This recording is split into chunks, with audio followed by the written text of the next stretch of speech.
kemarin malam setelah kita belajar firman Tuhan itu, terus ada seorang anak muda datang kepada saya. Cukup lama dia diskusi.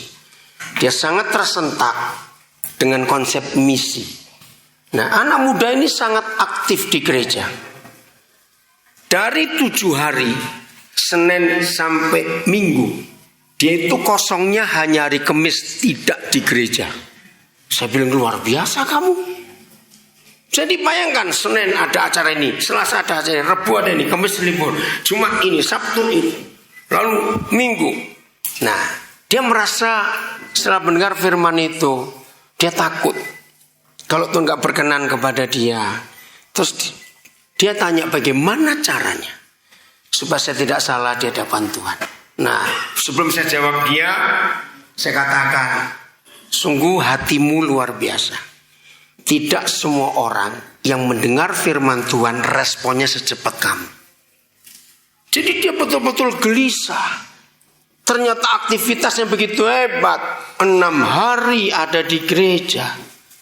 Dan dia baru sadar, kalau nggak ada misi mengenalkan Yesus kepada orang-orang yang belum percaya dia, maka semua itu jadi sia-sia. Nah, saya tidak tahu dari semua saudara yang kemarin dengar muncul apa. Saya mulai dengan konsep ini. Apa yang terjadi di sebuah negara, contohnya Indonesia, setiap kali pemilu, selesai pemilihan presiden, ya, maka presiden harus buat apa? Begitu terpilih, mempersiapkan apa? Ayo, mempersiapkan apa? Pembantunya, para menteri, masih ingat ya? Nah, tiap kali presiden mulai cari menteri, yang was-was banyak enggak? Ngerti kata was-was itu ya? Nah, yang was-was itu bagaimana? Kenapa mereka was-was? Bukan gak terpilih. Jangan-jangan aku yang dipilih. Jangan-jangan aku yang dipilih. Betul? Loh, kok saudara gak semangat sih saya bilang ini? Percaya tidak bahwa Tuhan memilih pembantu-pembantunya dalam tanda kutip ya, menteri-menterinya untuk menyelesaikan pekerjaan Tuhan ini. Betul? Sadar gak bahwa saudara dan saya yang terpilih? Loh, kok gak amin? Kita yang tepuk tangan dong, kita ini terpilih. Ingat kemarin kita sudah belajar bagaimana Tuhan punya anggota parlemen, sidang musyawarah itu. Nah, jadi pulang dari Munas Mission Care yang kelima ya, di Kaliurang ini saudara harus lebih semangat daripada sebelumnya. Amin, harus lebih semangat daripada sebelumnya. Oke, sekarang kita akan belajar bagaimana sekarang kita ini bisa terlibat dalam bidang misi. Nah, anak muda ini tanya gini kepada saya kemarin. Kalau saya tidak punya teori, saya tidak punya pengetahuan, terus bagaimana dong Tuhan bisa percaya? Nah, dengarkan. Tuhan Yesus tidak pernah memanggil kita menjadi pengkhotbah. Betul? Cari sampai robek Alkitab, saudara, gak ada itu jadi pengkhotbah. Tapi Tuhan panggil kita untuk jadi saksi. Lah, menjadi saksi itu gak perlu sekolah. Kok gak ada yang amin? Kenapa gak perlu sekolah? Karena cuma menceritakan apa yang dialami. Jangan nambahi, jangan ngurangi. Itu yang salah. Loh, betul tidak? Kalau begitu mudah toh, susah jadi saksi. Mudah. Ketika kita punya banyak pengalaman dengan Tuhan Yesus, itulah bahan kita. Nah, ayat pertama kita buka. Kisah Rasul 4 ayat yang ke-13. Kisah Rasul 4 ayat yang ke-13. Nah, jadi bagi saudara yang gak sempat bisa sekolah teologi dan sejenisnya, ayat ini akan menghibur kita semuanya. Udah, Kisah Rasul 4 ayat 13. Ya, baca 1, 2, 3.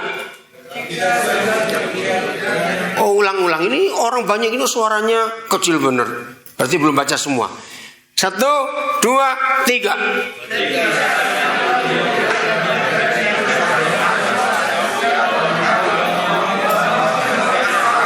Stop. Ketika sidang itu mengetahui keberanian mereka. Siapa mereka? Petrus dan Yohanes. Mengetahui sidang apa? Sidang Mahkamah Agama. Itu sidang penting di Yerusalem pada zaman itu. Dan mengetahui mereka itu apa? Orang biasa dan tidak terpelajar. Idih, mendengar kalimat itu enak enggak sih? Lu jawab enak atau tidak dengar kata-kata. Kalau masih kata orang biasa, oke lah. Terus enggak terpelajarnya ini loh. Betul? Tapi mereka berani. Maaf, ada yang bawa terjemahan bahasa sehari-hari enggak? Kalimatnya lebih tajam lagi. Ada yang punya bahasa Indonesia sehari yang BIS? Ayo cari di handphone saudara yang punya program BIS. Ada tidak? Oke, silakan Pak Yuda. Oh, pakai mikrofon ya supaya tahu. Ayo. Dengar ini bahasa sehari-hari. Anggota-anggota. Kamu tuh disyuting. Oh iya. Nah, sini. Nah, gitu dong. Anggota-anggota sidang pengadilan itu heran dengan keberanian Petrus dan Yohanes, apalagi mereka tahu bahwa kedua rasul itu adalah orang-orang biasa yang tidak berpendidikan. Lalu mereka sadar bahwa kedua rasul itu adalah orang-orang yang ikut dengan Yesus. Nggak enak kata-katanya. Tapi yang menentukan kalimat terakhirnya. Dan mereka mengetahui siapa dua orang ini. Ayo baca Alkitab saudara. Mereka mengetahui siapa dua orang itu. Pengikut Yesus. Maaf saya harus berkata. Saudara boleh punya gelar teologi setinggi apapun juga. Maaf, di Alkitab tidak ada gelar itu. Gelar yang tertinggi yang pernah tertulis adalah ayat itu. Pengikut Yesus. Yang lain kok diam saja. Gelar MTH, DTH, MA, MDiv, STH itu bisa saudara dapat dengan perjuangan. Mau punya waktu, ada uang. Tapi gelar pengikut Yesus itu nggak bisa didapat di sekolah teologi manapun di dunia. Loh betul tidak? Dari mana gelar itu didapat? Ya ikut Yesus gitu saja toh. Ikut Yesus. Jadi yang merasa tidak berpendidikan dalam teologi, jangan kecil hati. Kita punya saudara namanya Petrus dan Yohanes. Oh enggak, amin.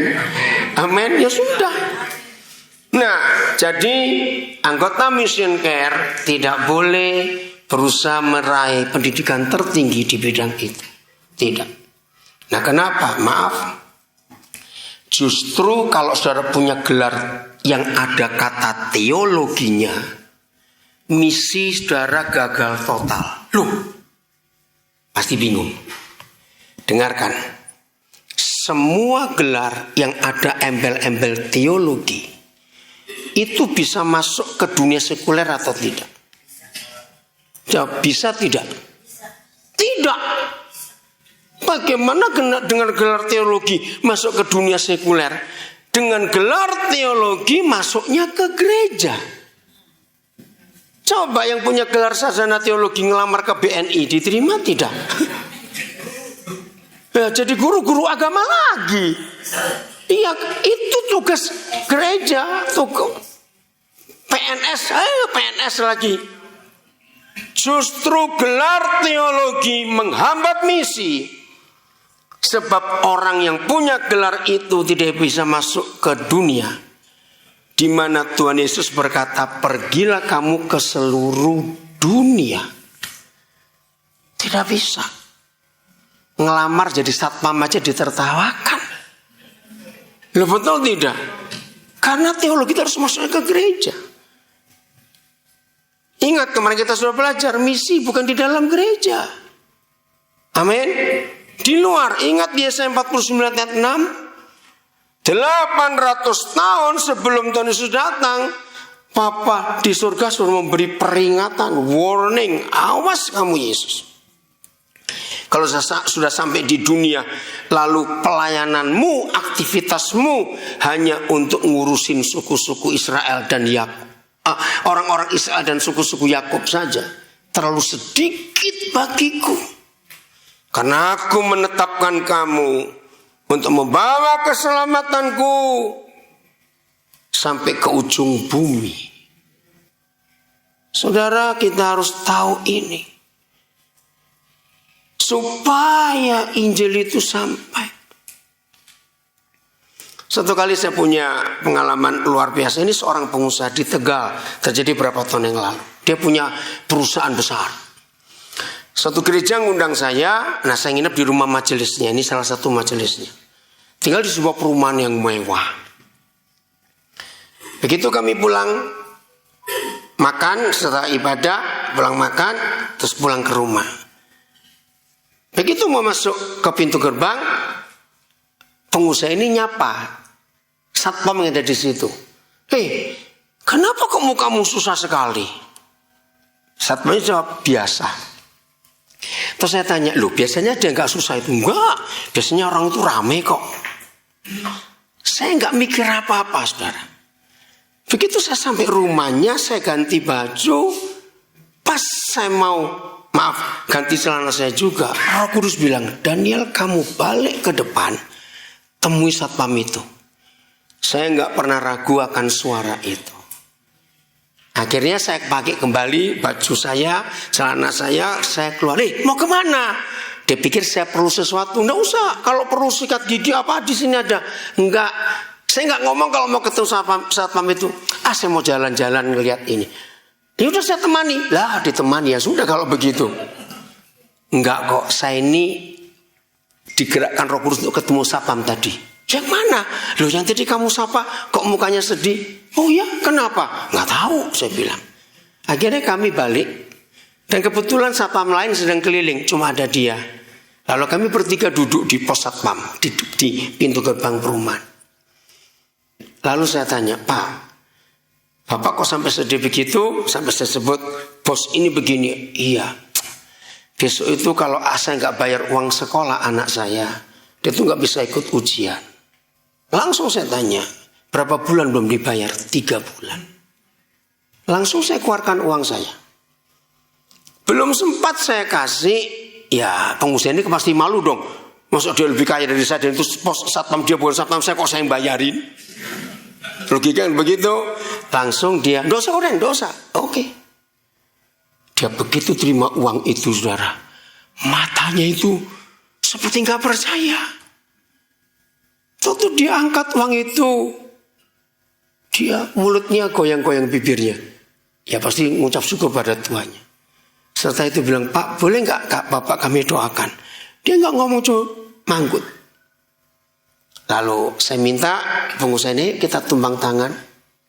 Nah, saya minta dia yang mendoakan. Kok nggak ada suara? Akhirnya saya ngelirik. Pengusaha ini nangis. Ya udah, saya diamkan dulu. Akhirnya keluar suara mendoakan. Setelah itu saya doakan. Waktu kami jalan pulang, dia bilang, ini Koden, selama saya hidup, saya belum pernah sebahagia malam ini. Saya bilang, masa kamu kan orang kaya, ke Amerika sudah biasa, kemana sudah. Betul. Nah, saudara ingat Lukas 15? Setiap kali ada satu jiwa berdosa diselamatkan, surga itu bersorak-sorak. Saya bilang, kamu bahagia karena kamu kecipratan kebahagiaan surga. Sebab kita bawa orang ini untuk mengenal keselamatan. Perhatikan pernyataan, aku belum pernah sebahagia ini. Nah, terus saya bilang, secara psikologis kamu bahagia. Maaf ya, saya bilang. Walaupun kau tidak tahu berapa jumlah kekayaanmu, tapi uang yang kamu berikan untuk 3 bulan SPP dengan kekayaanmu itu kecil bukan? Sampai saya ngomong, dia itu punya anjing. Maaf ya, saya bilang. Pasti makanan anjingmu lebih mahal daripada 3 bulan SPP-nya anaknya satpam. Dia tertawa. Tapi kenapa kamu bahagia? Padahal itu kan uang kecil buat kamu. Dengarkan. Karena kamu sudah bisa membuat orang lain bahagia. Bahagianya dia itu tersalur ke kamu juga. Hidup tidak akan punya kekuatan. Hidup tidak akan punya tenaga kalau sukacita Papa surgawi nggak mengalir di hidup kita. Dan Alkitab mencatat satu-satunya yang bisa membuat surga bersukacita yaitu tadi apa? Kalau kita bisa bawa satu orang berdosa. 4 bulan kemudian saya ditelepon, kemudian ayo ke Tegal. Loh, saya pikir saya salah jadwal. Loh, kan gak ada pelayanan. Loh, memang gak ada. Lah, kenapa kemudian ke Tegal? Untuk menjadi saksi keluarga satpam ini dibaptis. Loh, gimana ceritanya? Kan kemudian masih ingat malam itu. Oh iya betul, kamu keluar duit. Setelah dia bayar uang SPP anaknya, dia bawa bukti pembayarannya ke rumah. Terus saya kan gak ngerti kejadiannya. Bersama istrinya dia datang, bilang, berterima kasih Bapak selamatkan masa depan anak kami. Nah dari situ satpam ini mulai ingin tahu siapa Tuhan yang Bapak sembah kok begitu. Gak ngomong Yesus, gak ngomong agama, hanya menyatakan kasih. Akhirnya mereka dibimbing 4 bulan, sekeluarga terima Yesus. Ngerti maksudnya? Enggak susah. Maka itu belajar saudara punya perhatian. Minggu malam setelah kami pelayanan di GUP Gilingan di Solo, lalu majelis ngajak kami makan. Nah saya kalau di Solo saya harus makan nasi liwet Wongso Lemu namanya. Saya sudah hafal tempat itu. Banyak pengamen, ya baik yang pakai gitar, pakai siter, banyak. Nah sebelum saya berangkat, ternyata ada yang mampir ke satu tempat. Ya udah, jadi saya beli camilan banyak sekali. Macam-macam, ada keripik, ada pey, ada apa saya bawa camilan. Nah, majelis tanya, Pak kok banyak sekali? Saya bilang, nanti saya mau bagi ke saudara saya. Lu di mana? Ya nanti kalau makan di Wongso Lemu, ya di jalan apa ke Prabon. Betul saudara. Wah pengamen banyak. Nah saya ini kalau makan di kaki 5 begitu, siapapun yang datang ngamen, saya harus ajak makan. Itu harus, tidak bisa tidak. Karena kalau saya kenyang, saya nggak mau kenyang sendiri. Bahkan begitu turun, saya lihat tukang parkir, maka saya akan tanya tukang parkir, sudah makan atau belum? Kalau belum saya berikan. Kemarin kami masuk dari Jogja ke Solo, kebalik. Dari Solo ke Jogja, lalu diajak makan. Apa don? Warung apa kemarin? Soto apa? Sop sapi, sop. Jalan Magelang sop sapi apa? Soto daging. Nah saya langsung tanya anak saya, cepat ada 2 tukang parkir, tanya sudah makan atau belum. Itu kebiasaan saya. Setelah pengamen bisa makan, saya bawain itu bungkusan tadi saya bagi. Nah yang jual ini kaget. Sampai dia bilang, belum ada ini tamu saya kayak bapak begini, sudah nyiapin makanan-makanan. Nah rame, yang ikut makan rame, kami berapa mobil itu. Ada yang di rumah makan sebelah juga. Nah saya keliling cari mereka, saya ngajak ngomong. Ada pengemis, saya tawari ayo makan. Karena mereka lagi rame sendiri, saya punya waktu jalan ke situ, ayo. Ada yang saya doakan. Saya selalu bilang begini, kita gak tahu ketemu kapan lagi. Tapi saya titip satu nama ini, Gusti Yesus. Saudara saya percaya Roma 10 ayat 10, barang siapa berseru kepada nama Tuhan akan diselamatkan. Nah saya gak tahu kapan dia berseru, pokoknya saya titip. Nah saya tanya, cuma gitu aja gampang atau susah sih? Saya jawab, gampang atau susah? Gampang, kita gak bisu kok Maaf, betul? Maka itu begini, yang rajin ngomel tapi gak rajin nginjil, kurang ajar kamu gitu. Jadi amin kan cepat. Loh betul tidak? Ngomel bisa, ngomong tentang Yesus kok kayak dijahit mulutnya. Ngomongin orang pinter, gosip, betul, bukan gospel itu. Pinter kalau gosip. Kenapa ngomongin tentang Yesus susah sekali? Ngerti maksudnya? Jadi hati misi itu harus ada. Jadi malam kami diajak makan rame-rame di sini, dari sini turun Doni berapa orang kamu hitung kemarin kita makan malam itu? 20? 20 lebih ya. Pokoknya sampai hampir habis 3 juta loh itu. Pak Adi itu bayar. Oke. Nah, saya selalu keliling, Tuhan saya harus berkati yang siapa ini? Ramai sekali tempat makan itu. Nggak ketemu, terus saya lihat Pak Adi ini yang bayarnya kok nggak selesai-selesai. Oh rupanya kasirnya nggak tahu salah apa. Nah Roh Kudus bicara pada kasirnya, namanya Ian. Selesai, akhirnya saya minta nomor teleponnya. Itu kebiasaan saya. Kalau bisa diajak ngomong, saya minta nomor telepon. Saya kontak dia tadi malam, dia cerita, saya cerita, dia kaget. Kok Bapak bisa tahu? Padahal Bapak baru sekali nih ke tempat. Iya betul, karena Roh Kudus yang ngomong tentang hidup orang ini. Masuk saudara, tentang keselamatan itu. Maaf saya cerita seperti ini, supaya saudara gak takut untuk membuka mulut ini. Cerita tentang Yesus yang ajaib. Saya beri contoh yang terakhir sebelum masuk pada pengajaran lagi. Misalnya suatu hari, tanpa sengaja, ya, 4 hari yang lalu Presiden Jokowi dari Solo, ya, meresmikan perluasan pabrik tekstil Sritex, lalu ke Pasar Gede. Gede atau Klewer? Pak, Pasar Klewer, maaf ya. Wow, orang-orang ingin foto semuanya. Nah, seandainya saudara ada di Solo 4 hari yang lalu dan nggak sengaja ikut kejebret Pak Presiden, pas saudara di samping Pak Presiden, padahal nggak sengaja foto, pas momennya, ngerti maksud saya? Bisa tahu itu terjadi?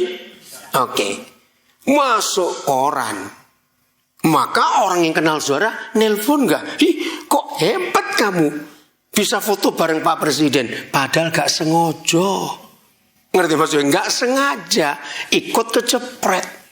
Pertanyaan saya, cerita foto bersama Presiden itu akan habis berapa minggu diceritakan? Lo ngerti nggak maksud saya? Kira-kira kan habis berapa minggu? 1 minggu? Nggak lebih pasti ya, percaya. Berapa minggu kira-kira? Sebulan 2 bulan nggak habis orang tanya. Pasti kalau saudara punya WhatsApp, saudara jadikan profil di situ. Maaf, padahal nggak sengaja, cuma kecepret. Nah, lihat. Yang nggak sengaja foto bareng Presiden, ceritanya bisa berminggu-minggu nggak habis-habis. Nah, saudara dan saya tiap hari ketemu yang buat Presiden, kok nggak punya bahan cerita? Kalau nggak kurang ajar gitu aja sudah. Loh, boleh nggak saya ngomong seperti ini? Ini kita harus tahu. Keterlaluan kalau saudara berkata tidak punya bahan aku ngomong tentang Yesusku.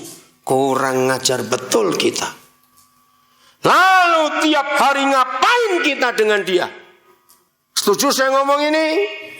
Bertobat anggota Mission Care. Yang mulutnya terlalu berat kalau ngomongin tentang Yesus. Tapi terlalu encer, mulut ember kalau ngomongin orang lain. Setuju saya ngomong ini? Lakukan kebenaran ini, jangan diam. Ini kejahatan bagi Tuhan. Pinter ngomongin orang. Yang lebih celakanya lagi, sering orang yang kita omongin kita nggak kenal dia. Loh, betul tidak? Lo jawab iya atau tidak? Sering nggak kita ngomongin orang kita nggak pernah kenal, cuma katanya. Itu kan lebih jahat. Kita kan kenal Tuhan Yesus, amin. Kita kan tahu dia, kita punya pengalaman hidup dengan dia, ya atau tidak? Coba jawab. Pertanyaannya, kapan terakhir kali saudara ngomongin tentang dia ke orang lain? Ini yang kita harus tahu. Nah, sampai di sini gampang atau susah berbagi tentang Yesus kepada orang lain? Gak harus nyebut nama Yesusnya, tidak perlu. Kayak satpam tadi, penuh yang diperlukan hari itu. Tadi sebelum masuk ke sini, salah seorang anak saya telepon dari Balikpapan. Nah, kami tadi siang waktu makan mie godok ya di Mbak Gito di belakang Gembira Loka. Nah, terus saya cerita kepada beberapa orang. Waktu saya ulang tahun terakhir ini, di antara banyak mendoakan satu doa dari seorang anak yang saya kaget. Istri saya juga kaget. Dia berdoa, Tuhan beri papa umur sampai 400 tahun. Saya langsung telepon, ngawur aja kamu. Ngapain ini papa harus umur 400 tahun. Terus dia bilang begini, di luar sana ada banyak orang yang hidupnya pernah sesusah saya. Sejak saya ketemu papa, hidup saya berubah. Nah, bagaimana anak-anak lain gak ketemu papa? Dan sudah berapa yang mati bunuh diri karena putus asa akan hidupnya? Wih, saya kaget. Nah, saya ketemu anak ini 14 Juni 2016. Di suatu acara para artis saya diundang untuk sharing di sebuah tempat. Nah, orang ini, anak ini bagian soundman, megang mixer. Tahu Roh Kudus bicara sesuatu kepada saya. Papanya India, mamanya Sunda. Tapi keluarganya berantakan. Dan anak ini berkali-kali ingin mati. Percuma hidup. Orang tua aku aja gak sayang aku. Karena Roh Kudus bicara sesuatu ya saya sampaikan. Tapi gimana caranya Tuhan? Saya selalu minta cara Roh Kudus berikan saya pintu untuk saya bisa masuk. Tiba-tiba saya noleh ke dia yang lagi ngatur mixer itu. Terus kepalanya goyang-goyang. Seperti capek pundaknya.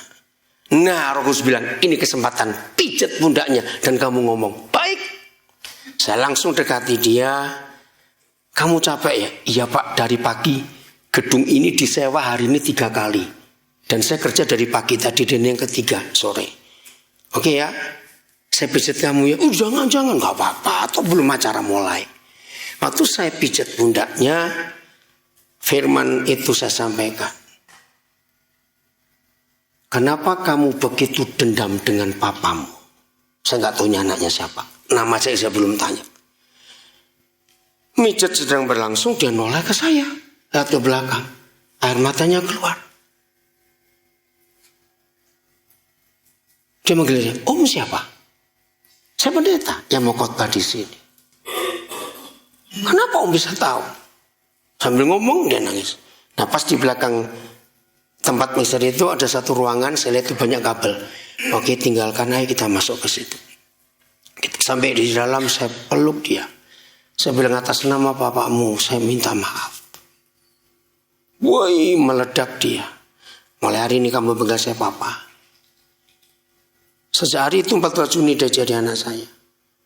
Sampai suatu hari dia itu bilang kalau saya cuma kerja di mixer ini, saya gak bisa nabung, saya gak cukup. Terus kamu mau kerja gimana? Gak tahu, terserah papa. Nah tiba-tiba di Jogja Pak Gondo itu punya cabang perusahaan. Dia kontak saya, Koden ada gak yang mau ngelamar? Ada, tapi tempatnya Balikpapan. Ya coba aja. Tiba-tiba Roh Kudus ingatkan saya, anak ini ini ada kerjaan di Balikpapan. Dan nggak cerita di tes, melamar, diterima. Dan dia berapa bulan lalu sudah ditempatkan di Balikpapan. Hidupnya berubah lah. Tadi telepon saya karena dia tahu besok Pak Gondo Wijo ini ulang tahun. Nah saya diminta untuk khotbah. Nah ini yang luar biasa. Ini ulang tahun Pak Gondo yang keempat. Yang saya nggak pernah diundang kok pas ada di Jogja. Maka itu yang terima undangannya unik. Pembicara surprise katanya begitu. Memang nggak boleh, jangan telepon Pak Gondo yang kenal kok saya bisa ikut Pak. Karena Pak Gondo pun nggak beritahu. Nah dia telepon, Pak tolong sampaikan ke Pak Gondo selamat ulang tahun, saya berterima kasih karena saya kerja di sini. Nah anak ini yang doakan saya supaya umur 400 tahun. Ampun setua apa papamu nanti ini 400 tahun. Ngerti ya, hidupnya berubah karena Injil itu.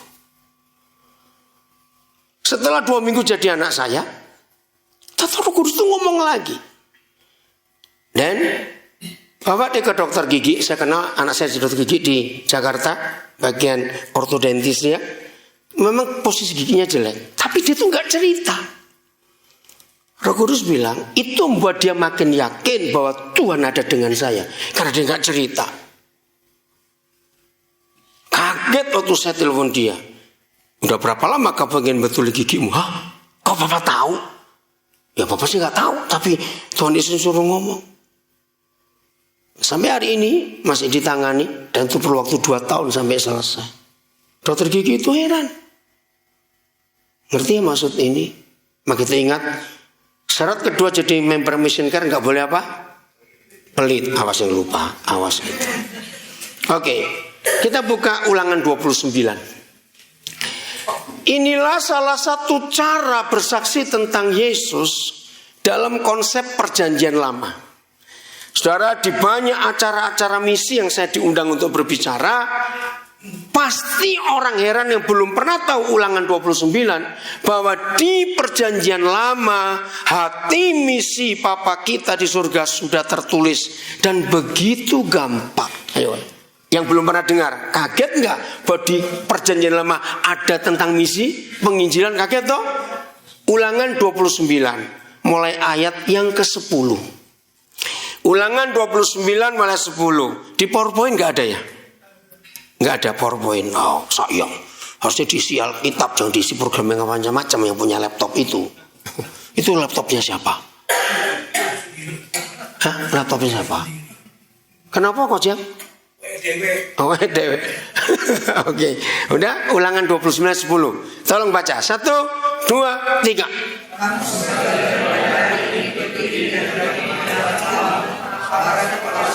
Stop.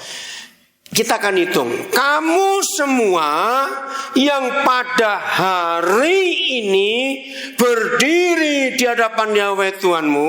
Saudara, ini kata luar biasa. Kata waktunya kapan? Pada hari ini. Ya, sebelum saya lupa, kitab suci kita adalah satu-satunya kitab suci dari semua agama di dunia yang beda, yaitu tensesnya present tense. Hari ini semua buku yang ditulis oleh manusia di dunia nggak ada yang waktunya hari ini, karena sudah lalu sudah ditulis kok. Betul? Selalu past tense, past perfect tense. Hanya kitab suci kita waktunya present tense, hari ini. Hari ini. Doa Bapa kami tensesnya kapan? Hari ini. Berapa banyak saudara sering membaca Alkitab? Pada hari ini. Apabila kamu begini, masih ingat? Pada hari ini. Saudara, pertama kali Roh Kudus menyadarkan saya betapa hebatnya firman ini. Kalau dia bukan Tuhan, maka firman itu nggak ada kata pada hari ini, pada masa itu, pada waktu itu, nanti. Tapi ini hari ini. Berarti berlaku sepanjang masa. Jadi Alkitab adalah satu-satunya buku yang up to date. Amin, up to date. Yang berlaku sepanjang zaman. Contoh, saudara baca kata itu 10 tahun yang lalu, bunyinya apa? Ada hari ini. Kita baca 50 tahun kemudian, tetap hari ini. Hebat sekali. Amin. Maka itu kata pada hari ini berlaku selama kita masih hidup. Pada hari ini apabila engkau berdiri di hadapan Yahweh Tuhanmu. 1, siapa? Para kepala suku. 2, cepat. Tua-tuamu. 3, pengatur pasukanmu. 4, siapa? Anak. Semua laki-lakimu. 5, anak-anakmu. 6, perempuan-perempuanmu. 7, orang-orang asing. Nah, stop dulu. Saudara, sampai kelompok ke-6 sebelum orang asing, itu anggota keluarga kita. Ya, sampai kelompok ke-6 itu anggota keluarga kita. Nah, di rumah kita kan ada laki, ada perempuan, ada ini, betul tidak? Semuanya. Oke? Nah, kalau kita hidup berdiri di hadapan Yahweh Tuhan, nah kata berdiri dalam kitab suci artinya selalu siap. Selalu siap. Saudara cari semua ayat yang ada kata berdiri di hadapan Yahweh Tuhanmu, itu artinya selalu siap melakukan kehendak Tuhan. Itu luar biasa. Maka kalau tiap hari kita selalu siap melakukan kehendak Tuhan, maka siapa saja yang ada di rumah kita, yang ada dengan kita, akan apa nanti kita ketemu? Lalu muncul kelompok ketujuh, orang-orang asing. Siapa itu? Orang-orang asing itu adalah orang-orang yang bukan dalam keluarga kita, tapi mereka ada dengan kita. Kelompok ke-8 siapa? Ayo baca. Kelompok ke-8 siapa? Tukang-tukang belah kayu. Stop. Dulu kan gak ada LPG. Jadi mereka perlu tenaga untuk belah kayu buat masak. Berarti anggota keluarga bukan? Bukan. Kalau sekarang pembantu kita, tim kerja kita, karyawan kita. Kelompok ke-9 siapa? Tukang-tukang timba air. Dulu belum ada pompa sanyo.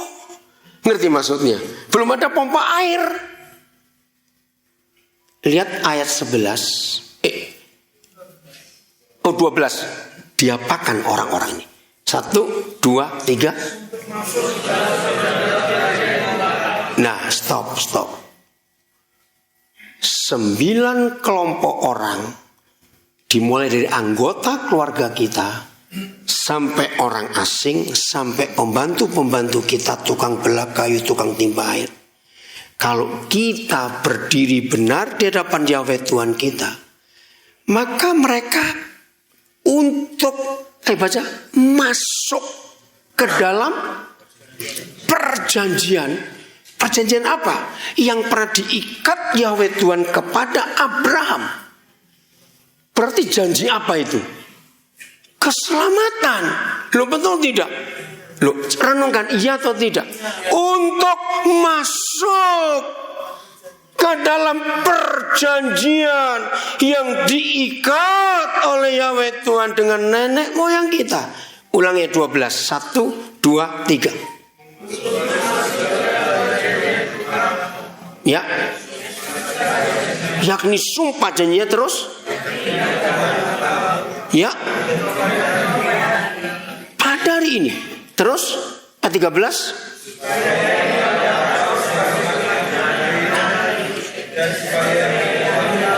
Ya, stop dulu.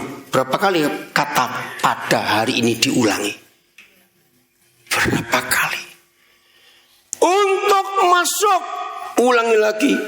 Di dalam perjanjian itu, saudara, saya kagum pada Keluaran 29. Berarti di perjanjian lama pun hati Papa di surga untuk misi itu gak main-main. Untuk masuk. Maka itu, pulang dari Munas ini, yang kita perhatikan adalah orang-orang yang tinggal di rumah kita.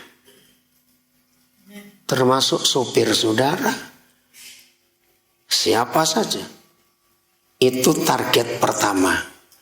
Ingat, bukan dikristenkan kemarin, tapi diselamatkan untuk memperoleh pengenalan pada siapa?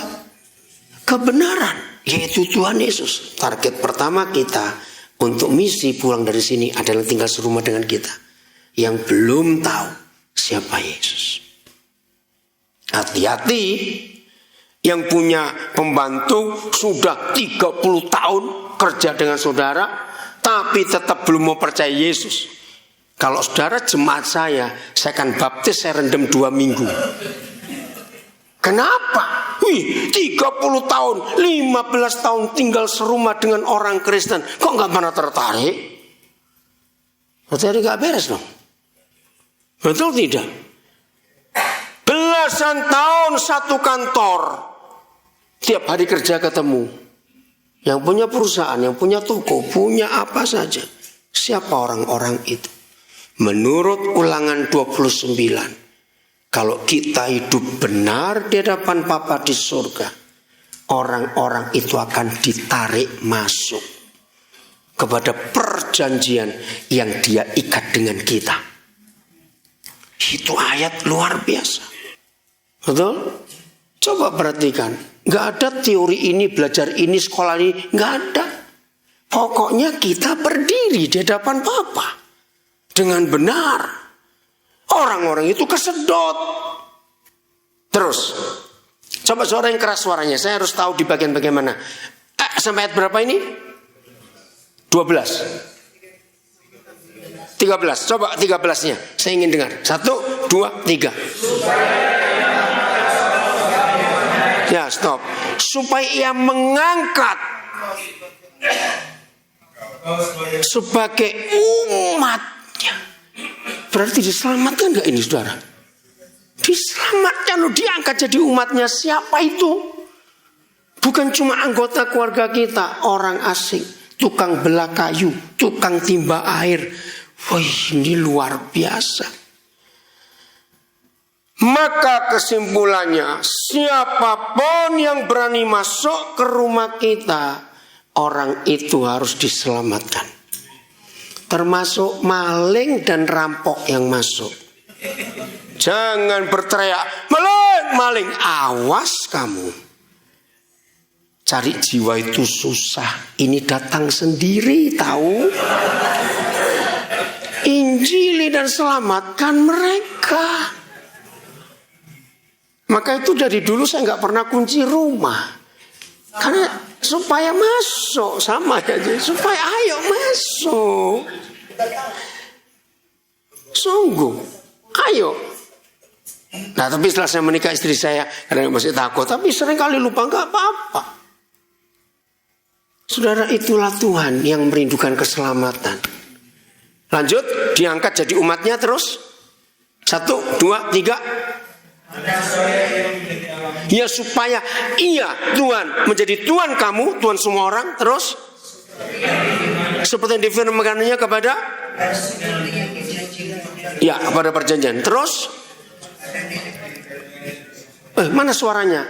Oke, saya harus pakai Alkitab. Oh, saudara nggak bersuara keras saya jadi bingung. Mana? Atau gini, saya pakai handphone saya dulu, so saya baca sendiri. Yang mana? Supaya penekanannya tidak lupa.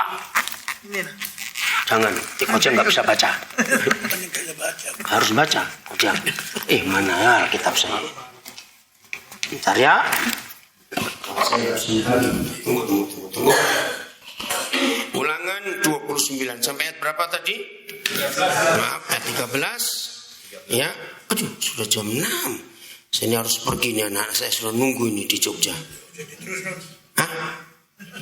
Ya, kalau saya berhenti nanti Kojang yang nerusin. Oke, ulangan 29.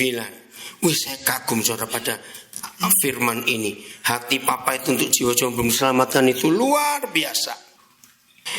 13, ya. Supaya mengangkat engkau sebagai umatnya pada hari ini. Dan supaya ia menjadi Tuhanmu seperti yang difirmankannya kepadamu, dan seperti yang dijanjikannya dalam sumpah kepada nenek moyangmu, yakni kepada Abraham, Ishak dan Yakub. Ayat 14 ini gila. Saya berkata begitu ya. Bukan hanya dengan kamu saja. Siapa kamu? Kami, kita sekeluarga dengan orang asing, tukang belah kayu dengan timba air yang ada di rumah. Bukan dengan kamu saja. Aku mengikat perjanjian dan sumpah janji ini, tetapi dengan setiap orang. Nah, saya mau tambahkan satu kata dalam 5 huruf. Saya dengarkan tambahannya ya, supaya suara lebih jelas. Tetapi dengan setiap orang yang hanya ada di sini pada hari ini, bersama-sama dengan kita yang berdiri di hadapan Yahweh Tuhan kita. Saya terharu. Dengarkan. Setiap hari kita pasti ketemu orang-orang yang hanya hari ini ketemu.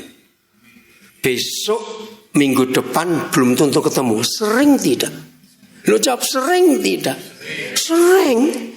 Nah, siapapun juga yang hanya ada di sini untuk hari ini saja bersama dengan kita, asal kita hidup benar dan berdiri di hadapan Bapa di surga, orang yang cuma ketemu hari ini saja masuk juga dalam perjanjian itu, saudara. Bayangkan hati Papa untuk menyelamatkan orang-orang itu. Ngerti gak maksudnya, saudara? Yang hanya ketemu hari ini saja. Kalau kita benar, maka mereka akan diselamatkan juga. Lanjut dulu ya, nanti kita akan belajar. Tapi nggak cuma dengan itu loh saudara. Terus kalimat berikut. Ayo, dan dengan setiap orang yang tidak ada. Nah, saya ganti supaya lebih mudah. Dan juga dengan setiap orang yang belum ada di sini bersama-sama dengan kita. Berarti besok kita akan pasti ketemu orang-orang lain lagi, tidak? Lu jawab. Besok kita pasti akan ketemu orang-orang lain lagi, tidak? Yang belum ada dengan kita.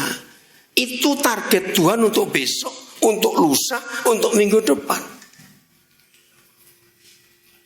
Untuk masuk dalam janji dan sumpah keselamatan itu. Bayangkan. Berarti ada tidak hari tanpa misi di hidup kita? Lah jawab, ada tidak hari tanpa misi kalau kita sudah baca perjanjian lama seperti ini? Ya jawab. Tidak ada. Karena sesepi-sepinya sebuah tempat kita pergi, tetap ada orang. Kepada semua anggota tim yang pergi dengan saya sudah 4 hari ini salah satu rahasia lagi yang kalian harus tahu. Maka itu tiap kali kalau saya ketemu orang, dalam tanda kutip, saya rakus. Seperti orang yang suka makan ketemu makanan itu, saudara. Ngerti maksudnya? Betul? Seperti itu rakusnya kita kalau ketemu orang yang belum diselamatkan. Ini dia, ini makanan. Kok nggak ada yang amin? Amin. Bukan dimakan itu, kok jangan. Jadi bukan hanya dengan orang-orang yang ada dengan kita di rumah, yang hanya ketemu hari ini saja, yang belum kita ketemu. Maka itu bagi saudara yang sering bertanya tentang sikap hidup saya, ini ayatnya yang memotivasi saya terus. Nah, maaf, saya ulangi lagi. Setelah saudara dengar firman seperti ini, saudara masih tetap nekat seminggu full di gereja terus? Nggak berani lagi. Serius, maaf saya berkata. Maka itu kalau saya diundang ke sebuah gereja, saya kan baca dulu papannya di depan untuk baca kegiatannya. Kalau sampai full seminggu, saya akan tegur pendetanya. Kamu membuat jemaatmu nggak jadi penginjil. Kamu simpan dalam gereja semua. Senin ada ini, Selasa ada itu, Rebo ada ini, Kamis ada ini, Jumat itu, Sabtu ini, Minggu lagi. Nah, kapan bersaksinya di luar? Betul? Salah besar. Saya bilang, Pak Pendeta, jangan bangga. Ini malah menyakiti hati Tuhan. Karena kita dibuat lumpuh dalam bersaksi. Kalau Senin sampai Senin di gereja terus. Maaf saya berkata ini.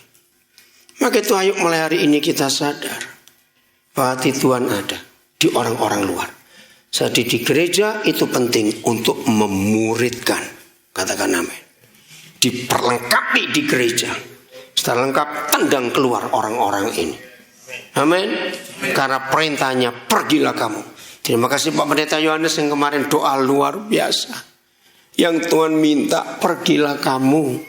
Tapi kenapa tuh kita ganti datanglah kamu? Itu sudah jelas salah.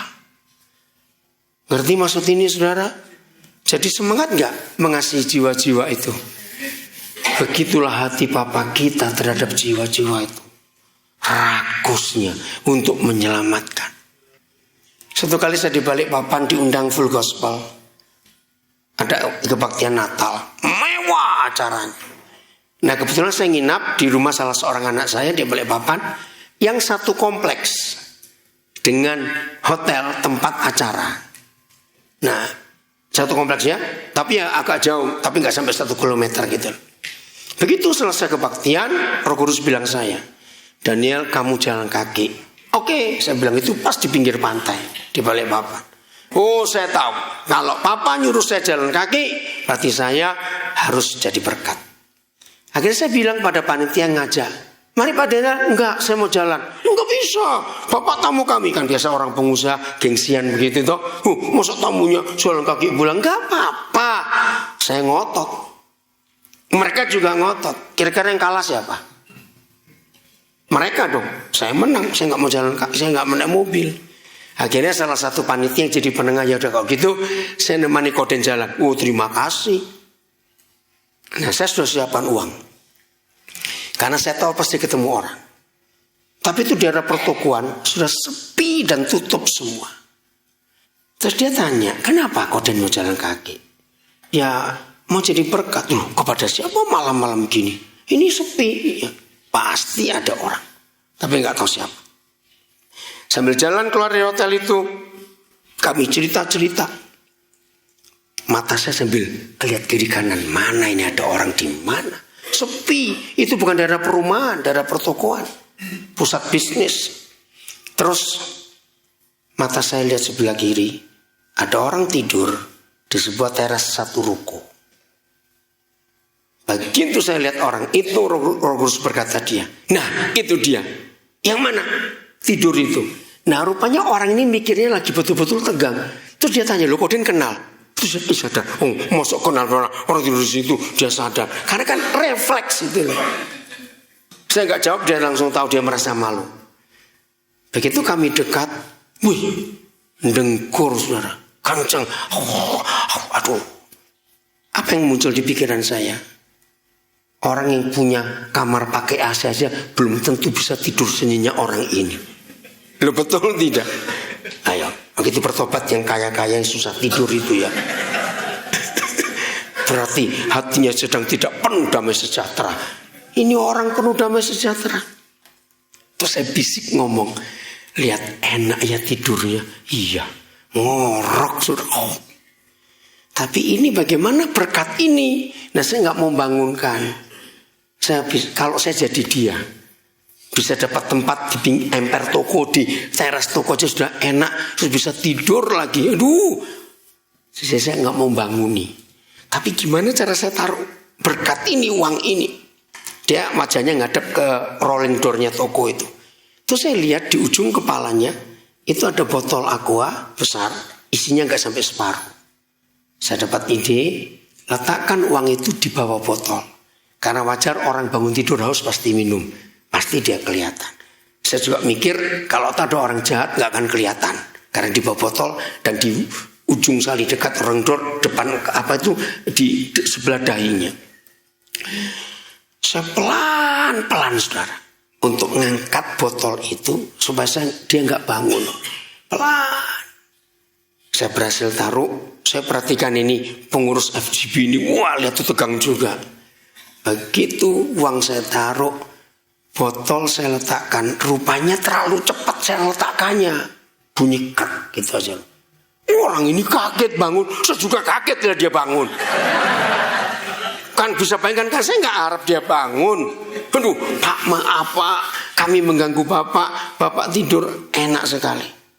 Saudara, dia noleh, karena dia dengar ada satu diletakkan. Nah antara kaget dan bingung. Baru tidur ada uang orang asing siapa. Nah terus saya ajak pengusaha ini, ayo duduk sama-sama. Ngelempo bahasa Jawa. Bahasa ngelempo itu Indonesia itu apa ya? Bukan, duduk di lantai kita jangan. Kalau nggak pintar bahasa Jawa rugi saudara. Bahasa Jawa itu singkat-singkat artinya panjang-panjang. Oke, nah ya. Belajarlah bahasa Jawa, pasti masuk surga. Enggak. Oke, saya lanjutkan. Jadi kami duduk bertiga. Saudara, dalam psikologis, kalau kita bisa duduk setara dengan orang itu, pasti hatinya terbuka. Saya bilang, Pak, saya tinggal di Papua. Nah, saya tanya dia tinggal di Grogot. Jadi dia jadi pengemis di kota Balikpapan. Jadi nggak tahu kapan kita ketemu lagi. Ya, kalau memang Tuhan izinkan kita bisa ketemu baik. Tapi saya titip satu nama ini, Tuhan Yesus. Itu bukan cuma Tuhannya orang Kristen. Nah jadi kalau saya tahu nggak ada waktu untuk ketemu, saya langsung ngomong aja soal Yesus. Karena sekali lagi Roma 10, barang siapa bersuruh pada nama Tuhan. Nah saya tenangkan, siapa Yesus itu? Pengampun dosa begini. Ya Pak, maaf ya Pak, semua orang kan pasti mati. Iya, Nah ini loh jaminannya. Kira-kira kalau bapak mati, tahu nggak kemana? Ya itu belum tahu. Nah itu sedapat mungkin saya bicara, nggak lama saudara, nggak sampai setengah jam. Jangan lupa ya Pak, saya bilang, nama Yesus. Selesai, Bapak mau didoakan. Manggu. Kami doakan. Saya minta pengurus ini doakan dulu. Dia doakan semua, saya doakan. Kami letakkan tangan. Sebut namanya semuanya. Kami pamit. Berapa saat kemudian kami sudah keluar, kok dia nggak ada suara? Ya udah saya nggak mau mulai ngomong dulu, saya ingin tahu dia reaksinya apa. Jalan berapa langkah baru keluar suara dia. Ternyata jadi saksi itu gampang ya. Iya, untuk yang tidak pelit saya bilang. Untuk yang pelit ini susah. Betul tidak? Orang pelit itu saudara, kalau berak ada kacangnya pasti diambil kok. Biar tahu rasa itu. Maaf saya berkata, itu orang pelit. Orang pelit itu kalau keluar duit susahnya luar biasa untuk menolong orang. Tapi kalau dia sakit berani keluar juta-juta. Maaf saya berkata, betul. Kenapa Tuhan Yesus berkata, siapa yang susah masuk surga? Nah, maka itu jangan pingin kaya susah masuk surga, tahu? Ya yuk, kaya itu karena pelit. Kalau nggak pelit nggak akan kaya. Karena pelitnya itu tadi. Jadi kaya. Karena kan jarang keluar uangnya. Masuk terus keluarnya susah kok. Maaf. Ya, maka itu kita harus belajar ini, saudara. Oke, saya lanjutkan. Akhirnya dia sadar. Begitu mudah jadi berkat, betul. Nggak ada orang yang menolak soal kasih. Tidak ada. Mau berubah mulai hari ini? Ayat terakhir. 2 Timotius 3 mulai ayat 1. Don kamu beritahu Kak Finis supaya mereka mulai makan dulu. Anak-anak yang sekumpul. Teleponnya Kak Finis tahu gak? Apa yang punya teleponnya Kak Finis di situ? Nggak ada. Oh iya, yaudah kamu beritahu yang sudah kumpul suruh makan dulu. Ya sambil sharing-sharing. SMS saja, SMS gak usah telepon. Oke, sudah. Judulnya apa? 2 Timotius 3:1. Ayo judulnya apa? Keadaan manusia pada akhir zaman. Paulus adalah satu-satunya orang di dunia ini. 2 Timotius 3:1. Paulus adalah satu-satunya orang di dunia ini yang menuliskan bagaimana model manusia akhir zaman. Ngeri, saudara. Ayat 1, baca 1, 2, 3.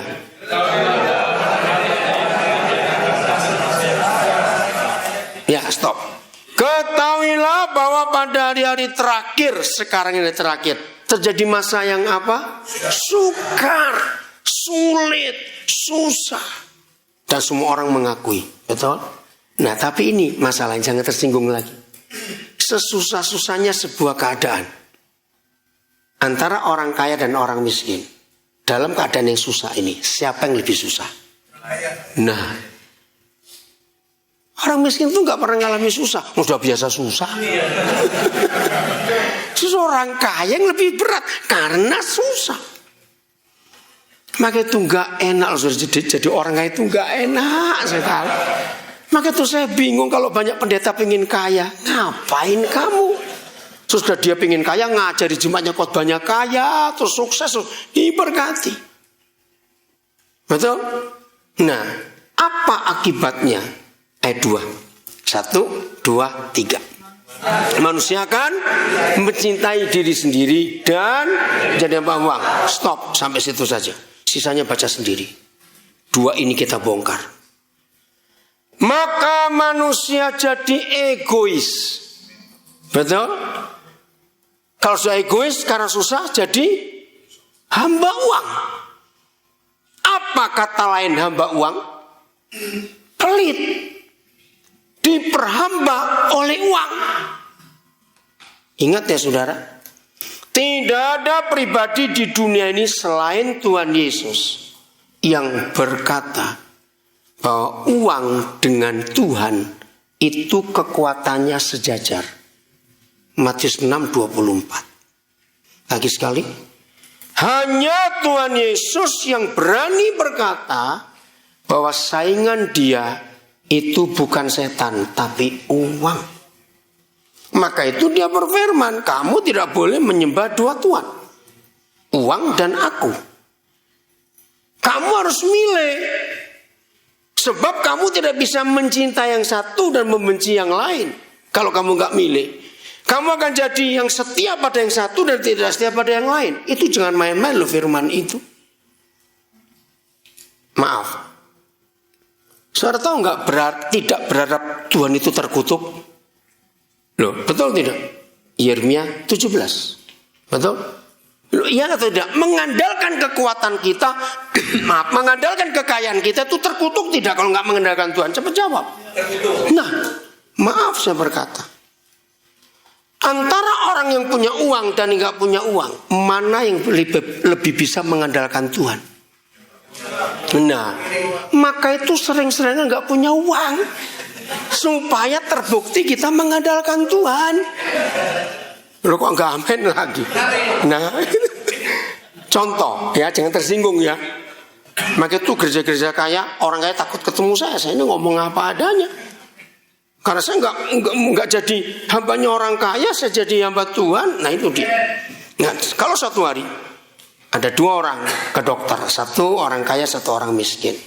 Setelah didiagnosa biopsi semua, hasilnya berkata, saudara berdua kena kanker stadium akhir. Dari dua orang ini, siapa yang langsung berkata Tuhan? Ya yang mana? Yang kaya atau yang miskin yang ngomong langsung mau cari Tuhan?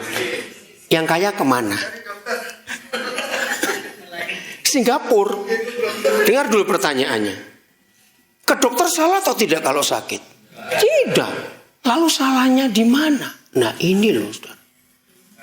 Mengandalkan siapa? Maka kesimpulannya, selama saudara punya uang, sulit mengandalkan Tuhan. Sulit. Maka itu karena saudara member Mission Care, nolkan saldo saudara untuk World Care. Nah pura-pura budek, pura-pura tuli. Sekarang saya ngomong ini, dengar saya ngomongin kencang. Setelah saudara dengar firman ini dan saudara member Mission Care, mulai sekarang nolkan saldo saudara, serahkan semua untuk World Care. Enggak ada yang ngamen. Maaf, ini berat.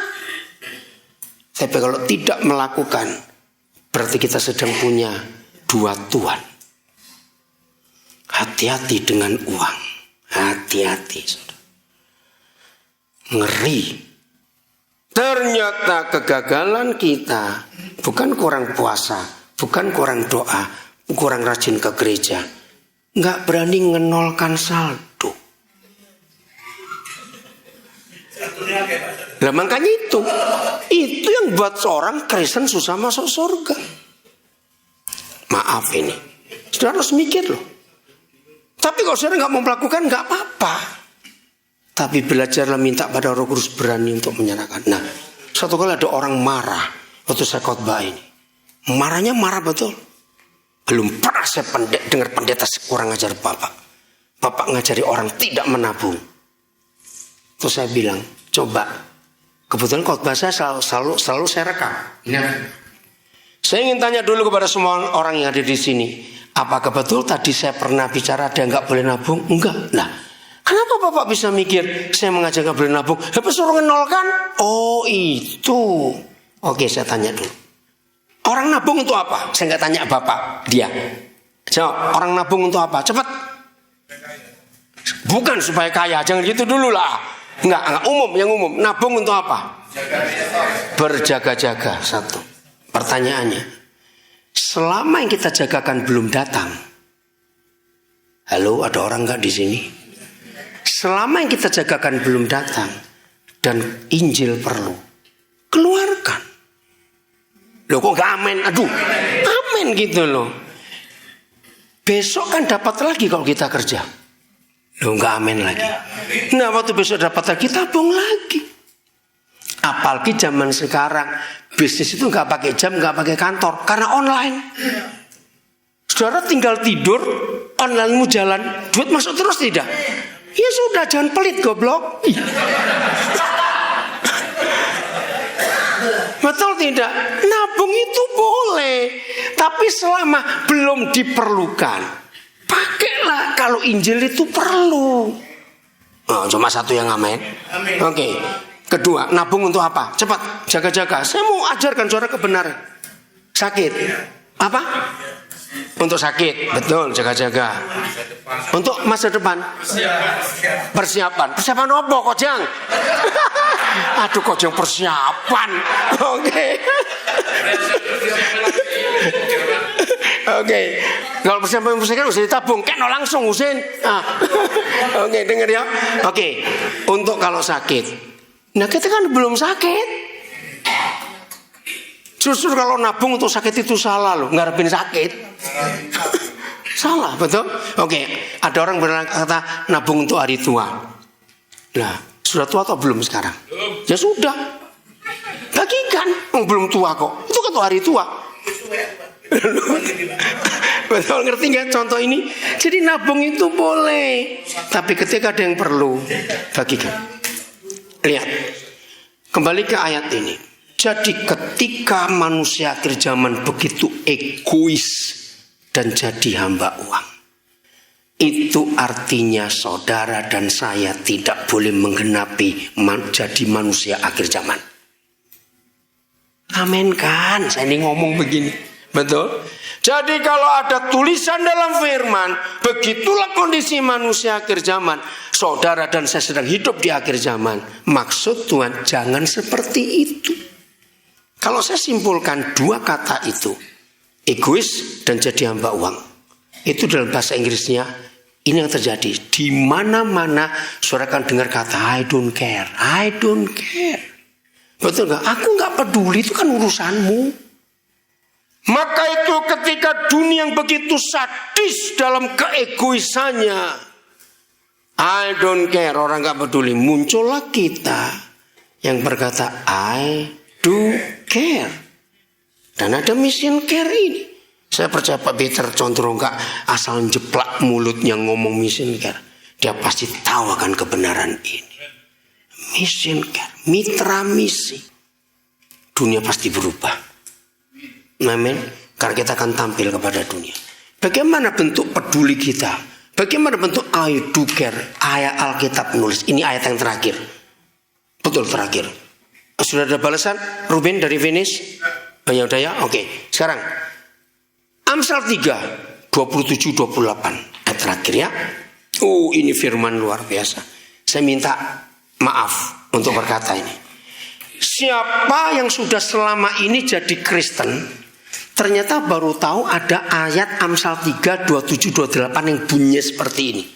Maaf, saya bicara tentang misi di mana-mana, ternyata banyak orang Kristen gak pernah tahu ada firman ini.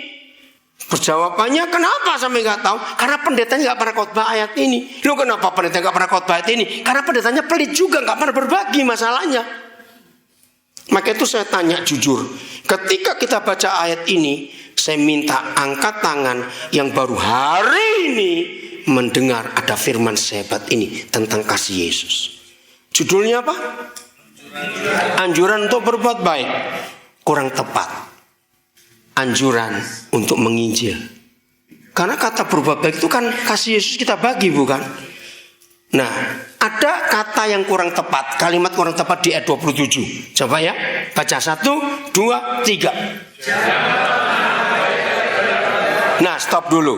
Janganlah menahan kebaikan kepada orang-orang berat menerimanya. Kata kepada ini gak tepat. Harusnya begini. Janganlah menahan kebaikan untuk orang-orang yang berhak menerimanya. Nah, kalau gitu lebih enak gak? Sekarang baca. Kata kepada ganti untuk orang-orang yang berhak menerimanya. 1, 2, 3. Janganlah menahan kebaikan untuk orang-orang yang berhak menerimanya. Stop dulu. Menerimanya dari siapa? Dari kita. Nah, kita dapat kebaikan itu dari siapa? Tuhan, gratis atau bayar? Nah, dapat gratis ngekekno kok angel, bajingan kamu gitu aja sudah. Maaf, dapat gratis, tapi pelit berbagi, bajingan kita. Dengar baik-baik, yang kaya-kaya tapi pelit itu, matilah dengan hartamu sana. Maaf saya berkata, musuh Injil bukan setan, tapi orang pelit, saudara. Jangan menahan kebaikan untuk orang-orang yang berhak menerimanya. Karena baca cepat. Padahal engkau mampu melakukannya. Maka itu saya tanya jujur, siapa di antara saudara yang sudah berpuluh tahun jadi Kristen dan baru tahu hari ini ada ayat itu? Angkat tangan. Loh cepat, angkat tangan. Siapa yang baru tahu? Loh enggak usah takut. Nah kalau saudara nggak mau angkat tangan, saya lebih tekankan, berarti hari ini berarti saudara pada dengar semua. Pertanyaannya, kapan saudara terakhir melakukannya? Kalau saudara pernah tahu ayat ini, maka kalau saudara sering tahu ayat ini dan saudara tidak melakukannya, penjahat. Maaf saya berkata. Ayat 28. 1, 2, 3.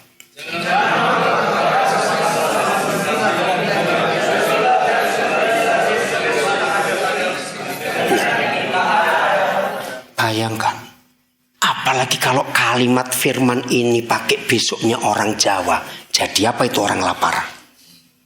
Ngerti kata besoknya orang Jawa? Kapan besoknya orang Jawa? Besok-besok. Jangan kamu berkata kepada sesamamu, kalau saya tambahkan yang sedang lapar, sedang perlu. Lalu kamu berkata, kembali besok ya aku akan beri. Sedangkan yang diminta, baca itu loh, ada pada kita. Betapa berdosanya para pendeta yang gak pernah khotbahkan ayat ini. Membuat jemaatnya pelit dan masuk neraka. Awas yang berkata, itu kan perjanjian lama. Kurang ajar kamu. Perpuluhan itu pun perjanjian lama. Kenapa dikhotbahkan terus? Kok gak adil kita? Ngerti maksudnya? Ini banyak pendeta kurang ajar, milih ayat yang enak aja untuk diam. Dengarkan ini. Awas malam ini cek saldo semua di bank. Yo serius. Jangan tertawa. Ada berapa sekarang? Banyak berkat Tuhan numpuk. Saldo-saldo itu sudah ada sejak 15 tahun yang lalu. 10 tahun yang lalu. Itu sudah busuk, saudara. Katakan amin. Maka itu berkat itu jadi racun. Karena gak pernah ada yang baru. Kita cuma putar yang lama. Maaf. Lagi sekali. Mitra misi, mission care ini gak main-main. Saya harap gak ada yang tersinggung atau marah. 2 hari ini saya ngomong seperti ini kepada saudara. Betul? Kalau ada yang marah bertobat. Itu aja saudara. Ayo berbagi mulai hari ini. World Care perlu uang banyak. Maaf ya, maaf. Tadi saya gak tepuk tangan waktu Pak Usin yang mengumumkan angka. Orang sekaya-kaya saudara cuma terkumpul 139 juta. Pret. Itu cuma kentutmu yang kamu kasih. Tahu? Harusnya ini bisa 2 miliar terkumpul. Bertobat orang-orang kaya. Engkau simpan duitmu. Untuk apa? Sungguh saya gak tepuk tangan. 139 juta. Itu pun 50 juta dari anak. 100 juta. Kan keterlaluan. Berarti dari saudara cuma 39 juta. Jujur saldomu berapa? Cek. Saya gak minta uang saudara. Untuk mission care. Maaf. Malu. Lihat itu perhiasan saudara berapa banyak itu kau pakai. Maaf. Jam saudara merek apa itu? Maaf. Sepatumu merek apa? Cuma terkumpul 39 juta, kurang ajar. Maaf saya berkata. Bertobat.